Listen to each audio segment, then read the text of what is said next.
Hey guys, welcome back to another Elusive Target Hitman World of Assassination. We're in Chongqing. We're going after Max Valliant, or the Splitter.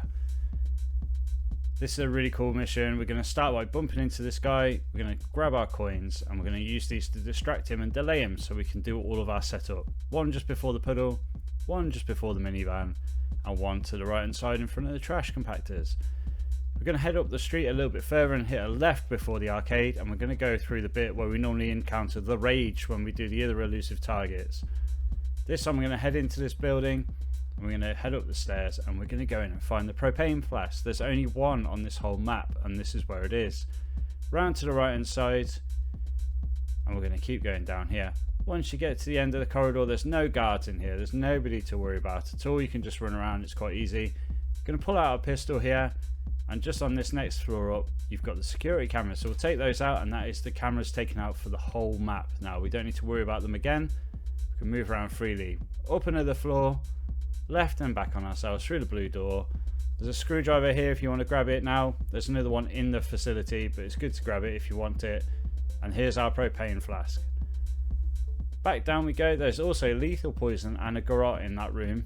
So if you wanted to go either of those routes, you can grab those out quite easily on the way out. But I'm just going to take the propane flask and head all the way down the stairs. Keep going down, and we're going to open this door and head out. Once we're down here, we're going to head down the stairs, out the door, and that's 1 minute 30, and all we've managed to do is grab our propane flask. But thankfully, we have delayed our tour guard enough that he will still not be in the facility, because there he is. And nothing would have changed inside the facility. No things will be moving about. People won't be moving. People won't be chatting. And if we bump into these guys a couple of times, we can delay them even more. It gives us a nice bit of time just to go and get all of our setup done. Into the facility. We don't have to wait for those guys. We can just run in our own accord. Throw the flask as far as you can down here against the wall. Mantle over. And again, you can see our flask is just there waiting for us. And we can pick it up. And we're going to go and set up the group kill. So for those of you who played the target before, 5 of the clones will actually move into this room and line up next to each other, and that is a great opportunity for us to get a multi-kill, and by using the propane tank it can be an excellent kill. So we're going to place it on this line on the floor, run away. I'm going to use this concrete pillar as cover, place one shot, and then we can run out. That's that kill set up. We're now going to head into the analysis office and go downstairs. If you haven't done the camera or got the screwdriver, they're both here. But what we're going to do is use the screwdriver on the air vent. We're going to head down the floor and go and take out all the clones that are in the tank. Just drop down, you don't need to go on the ladder. Use the screwdriver again to open this door. And once we're through here, we're going to head round to the left hand side. So there's 6 targets down here, and we're going to get rid of all the ones in the tank by boiling them.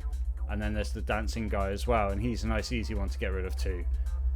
So we're going to run past him at first. We'll come back to him later. We're going to go in here, we'll pick up the wrench. We don't actually need it, but it's always good to have a good melee weapon if you need one. Head into this room and you can see all the tanks.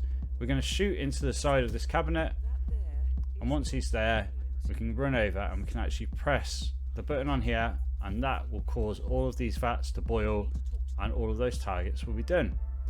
Grab your chloroform that we just picked up and throw it at the feet of these guys. Make sure it doesn't lock on. Throw it against the floor. And as soon as they start to pass out, you can stand up and we can go and just shoot the guy through the glass. I missed my first shot, but what missing actually does is it makes him focus on the wall and stop dancing. So in a way it kind of helped, but it was also me being a terrible shot. Back around the way we came, back into the vent, and we can go up the ladder that we came down, and we can prepare for the next bit. As you can see, all the targets are still in their original positions. The ones down there are boiling. The guy can do nothing to help them. We're going to grab the tier 3 dongle, which will aid our escape. Turn on the frosted glass, and then we'll get out and we'll walk around to the other side. It's nearly time. We're getting there. It's around the 5-minute mark that we're going to pull the trigger. So we can go and take out this guy that's over here doing the splits. You'll start to see as we pass around here that the other targets will start moving around. A shot into the wall will distract this doctor. When she's gone over, make sure you're out of sight. You can see the other 2 clones moving there. And just shoot this guy in the body and he will drop to his death. So that's another one gone. We've only got the 5 left. There's 2 already here. And then there's another one. That's the guy who was doing the splits. He's the guy who you can fight and kill in hand-to-hand combat, number 6. And the other 2 guys who are in the gym are arriving now as well. Wait till they've all knelt down. Wait till they've all stopped moving, because sometimes you can get some weird animation glitches. Pull the trigger on almost exactly 5 minutes. Run away, put your gun away, and head back into the office where we came from. Back into your air vent, and basically we're going to hide out here until the rest of it pans out. So we've got a little bit of a wait here. We're going to be in here for just over a minute and a half. And what's going to happen is Valliant will come in with the ICA guy and some guards. But then he'll dispose of everyone and get rid of them to go away. And when he's on our own, we can go in and kill him. So we'll fast forward this little bit. It's about a minute and a half, just over. And here we go. We can see they're all coming in. What you can do, you can drop loads of guns in the place and that will clear the guards out quickly.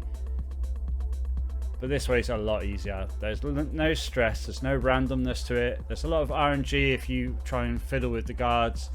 I found this is just the easiest way to do it. You don't lose anything by this guy being shot. All you need to do is kill Max Valliant and get out. So they're going to have a little bicker, they're going to have an argument. He's going to say meeting adjourned and our guy is going to get shot. And then we can just crack on from there, really. Max Valliant is not happy at all. And as soon as you hear meeting adjourned, and he's after us now. But what it doesn't do, it doesn't mean that we are suspicious or anything. So we can still pass around the place quite easily. Wait now until his enforcer dot goes. We can jump out, turn the frosted glass on, close the door. He's on the phone. He won't actually register that we're in the room with him at all. Walk around the back of him, and when you get the prompt, wham. Job done. Man down. We're going to hide the body and escape. And that's us done. We are actually technically trespassing in this room. So we need to make sure that the door is shut and the frosted glass is turned on. Obviously you don't want them to see you moving the body or anything. And just in case, when the door opens, we're going to run around to the right just to get away from them. But there's our trespassing gone. We can switch to our camera. We picked up the tier 3 dongle before. And the exit you can see just in front of us on the left hand side is the one we're going to take. So yeah, we're nearly out. We're nearly done. Just short of 9 minutes. But that's a nice easy walkthrough. Silent Assassin, suit only, default loadout for the splitter. Easily done. I did this in the arcade, as you might have spotted at the start, but you can do the exact same run in the actual one. But yeah, I really enjoyed this run, so I wanted to share it. So yeah, 8 minutes 51. Lots of XP gained because I've ran through this a few different times. Pleased with this run. But yeah, hopefully it helps you guys out. Thank you for watching, guys. If you have enjoyed that video, please leave a like. If you're enjoying this series so far, please consider subscribing. Thank you for watching, and we'll see you on the next video.